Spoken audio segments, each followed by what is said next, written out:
UP में 45 जिलों में बारिश का अलर्ट तो जारी हुआ ही है। सड़क पर मगरमच्छ दौड़ रहे हैं। प्रयागराज काशी में स्कूलों की छुट्टियां और भी बढ़ी हैं। आज भी ऐसा मौसम रहेगा और अगले 5 दिन तक यही हाल रहने वाला है। यूपी में लगातार 3-4 दिन से बारिश रुक नहीं रही है। 45 दिन में बारिश का स्तर बहुत ज़्यादा बढ़ गया है।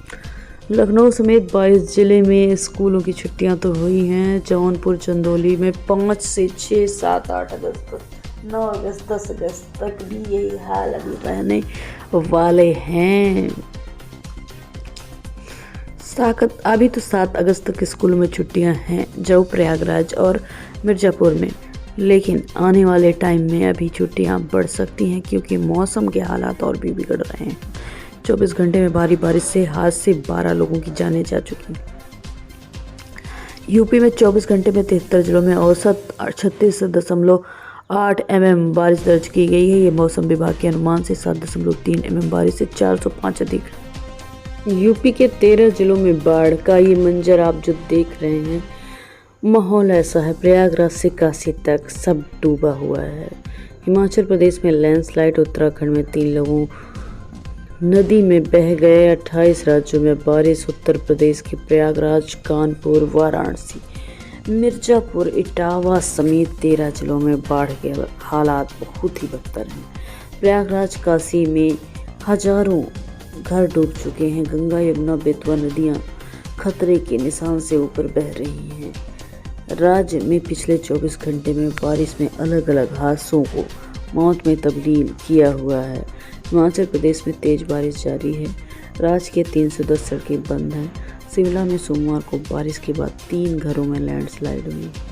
उत्तराखंड के हल्द्वानी नदी में 3 लोगों की मौत हो गई। पहाड़ी राज्यों में मंगलवार को बारिश अलर्ट जारी हुआ है। मौसम विभाग ने मंगलवार को केरल में भारी बारिश रेड अलर्ट और हिमाचल प्रदेश, हरियाणा, दिल्ली, उत्तराखंड, उत्तर प्रदेश, बिहार, तमिलनाडु, पुडुचेरी ऑरेंज अलर्ट जारी किया गया। इसके अलावा मध्य प्रदेश, महाराष्ट्र, पंजाब समेत 19 राज्यों में हल्की मध्यम बारिश हुई है। निजी मौसम एजेंसी स्काईमेट के अनुसार इस साल 12 साल बाद 2 महीने में सामान्य से 4.1% ज़्यादा बारिश हुई है। जून में 9%, जुलाई में 5% बारिश हुई। 2013 के बाद ये ऐसा मौका है जब जून और जुलाई में सामान्य से ज़्यादा बारिश हुई है। मंजर तो बहुत बुरा है। ज़्यादा बारिश सिक्किम, त्रिपुरा, मिजोरम, अरुणाचल प्रदेश, पश्चिम बंगाल, केरल, उत्तराखंड, बिहार, उत्तर प्रदेश, मेघालय, लक्षद्वीप। मध्यम बारिश वाले इलाके में तेलंगाना, कर्नाटक, हिमाचल प्रदेश, मणिपुर, असम, झारखंड और पुडुचेरी आते हैं। कम बारिश गुजरात, महाराष्ट्र, पंजाब, नागालैंड, तमिलनाडु, हरियाणा, उड़ीसा, अंडमान निकोबार, मध्य प्रदेश, छत्तीसगढ़, आंध्र प्रदेश, चंडीगढ़, दादर नगर हवेली, राजस्थान, दिल्ली, जम्मू कश्मीर, गोवा, दादर नगर हवेली और दीव दमन आते हैं।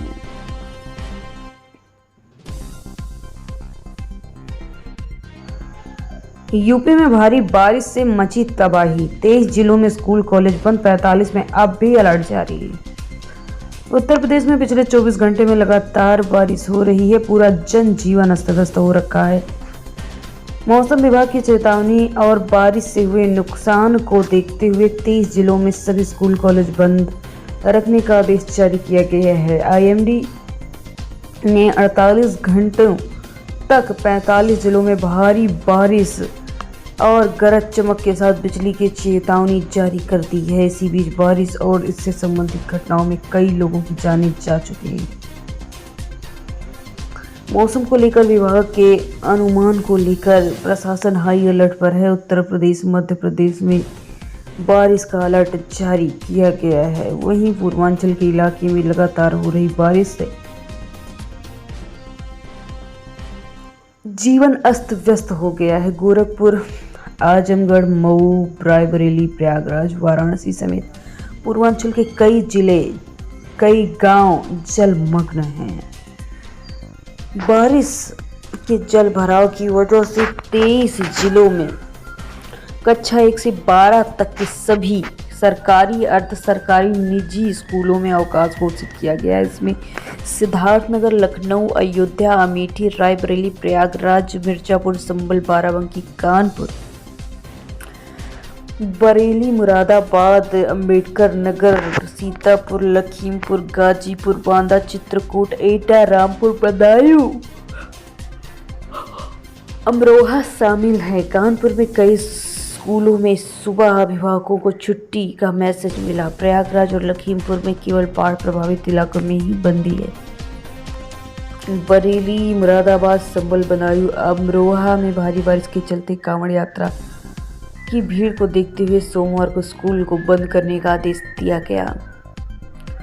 जिला मजिस्ट्रेट ने इन आदेशों पर कड़ाई से पालन किया है। अब जान लीजिए कि कहां पर अगले 45 घंटे तक कहर बरसने वाला है।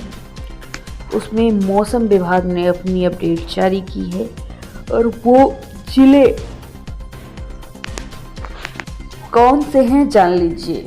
पहले लखनऊ, अयोध्या, रायबरेली, अमेठी, प्रयागराज, मिर्जापुर, संभल, बाराबंकी, भदोही, कानपुर, बरेली, मुरादाबाद, अंबेडकर नगर, सीतापुर, लखीमपुर खीरी, गाजीपुर, बांदा, चित्रकूट, ईटा, रामपुर, बदायूं, अमरोहा, सोनभद्र, संत रविदास नगर, बरेली, बलिया, देवरिया, उन्नाव, बहराइच, श्रावस्ती, गोंडा, बलरामपुर, सिद्धार्थनगर, गोरखपुर, कुशीनगर, आजमगढ़, मऊ, सहारनपुर, शामली, मुजफ्फरनगर, मैनपुरी, इटावा और रैया, कासगंज, जौनपुर, बस्ती, फतेहपुर शामिल हैं। मौसम विभाग के अनुसार इन जिलों में गरज चमक के साथ तेज हवाएं चलने की संभावना है। पिछले 24 घंटे में बारिश का तगड़ा असर तो आप देख ही चुके हैं। अगले 24 घंटे का मजा देखिए। भूस्खलन और बिजली गिरने की घटनाएं आ रही हैं, जिससे कई लोगों की जान जा रही है। यूपी के इस जिले में 18 घंटे रहेंगे सीएम, देंगे न्यू टाउनशिप की सौगात। मुख्यमंत्री आदित्यनाथ 18 घंटे मेरठ में प्रवास कर रहे हैं। इस दौरान वो मेरठ को न्यू टाउनशिप का तोहफा देंगे। मेरठ प्रवास के दौरान मुख्यमंत्री मेरठ मंडल के सांसद, विधायक एमएलसी के साथ समीक्षा की जानकारी प्राप्त करेंगे। योगी सरकार का बड़ा तोहफा, रक्षाबंधन पर महिलाओं को 3 दिन तक मुफ्त बस यात्रा नहीं लगेगी टिकट। रक्षाबंधन के त्यौहार में उत्तर प्रदेश सरकार ने महत्वपूर्ण घोषणा की। इस बार योगी सरकार ने माताओं बहनों के लिए यूपी रोडवेज बसों में 3 दिन मुफ्त यात्रा की सुविधा प्रदान की। राहुल से सुप्रीम कोर्ट ने बड़े सवाल किए। कैसे पता चीन ने जमीन हड़पी? पुख्ता जानकारी क्या है? सच्चे भारतीय होते तो ऐसे नहीं करते। राहुल गांधी ने 3 साल में कई मौके पर यह दोहराया कि चीन ने भारत की जमीन पर कब्जा किया है। सुप्रीम कोर्ट ने सोमवार को भारतीय सेना पर तगड़ी आपत्तिजनक टिप्पणी करते हुए, जिसको लेकर कांग्रेस नेता राहुल गांधी को फटकार लगाई गई। कोर्ट ने पूछा, आपको कैसे पता चला कि चीन ने भारतीय जमीन के 2000 वर्ग किलोमीटर की जमीन पर कब्जा किया है? विश्वसनीय जानकारी है क्या? अगर आप सच्चे भारतीय होते तो ऐसा ना करते। जब सीमा पर संघर्ष चल रहा हो तो आप क्या कर सकते हैं? आप संसद में सवाल क्यों नहीं पूछते? आप विपक्ष के नेता हैं, संसद में बोलें, सोशल मीडिया पर नहीं बोलें। इसके साथ सेना पर आपत्तिजनक टिप्पणी के मामले में लखनऊ कोर्ट में राहुल के खिलाफ चल रही कार्रवाई पर सुप्रीम कोर्ट ने रोक लगा दी। कोर्ट ने इस मामले में शिकायतकर्ता उदय शंकर श्रीवास्तव और यूपी सरकार को नोटिस भेजा है। पहले पूरा मामला समझिए। 16 दिसंबर 2022 को भारत जोड़ो यात्रा के दौरान राहुल ने विवादित बयान दिया। कहा कि लोग भारत जोड़ो यात्रा के बारे में पूछेंगे, लेकिन चीन ने 2000 वर्ग किलोमीटर की जमीन भारतीय जमीन पर कब्जा कर लिया है। 20 भारतीय सैनिक मारे गए और हमारे सैनिकों को अरुणाचल में पीटा जा रहा है। राहुल के इस बयान पर बॉर्डर रोड ऑर्गेनाइजेशन यानी बीआरओ के पूर्व निदेशक उदय शंकर श्रीवास्तव ने लखनऊ के एमएलए कोर्ट में मानहानि केस दर्ज कराया। इस साल 29 मई को इलाहाबाद हाई कोर्ट ने गांधी के याचिका खारिज कर दी और समन भेज दिया। गांधी के समन और शिकायत को चुनौती देते हुए कहा, शिकायत दुर्भावनापूर्ण तरीके से और बदनीयती के तरीके से दर्ज कराई गई थी। राहुल गांधी केस में अब तक कई कार्रवाइयां हो चुकी हैं।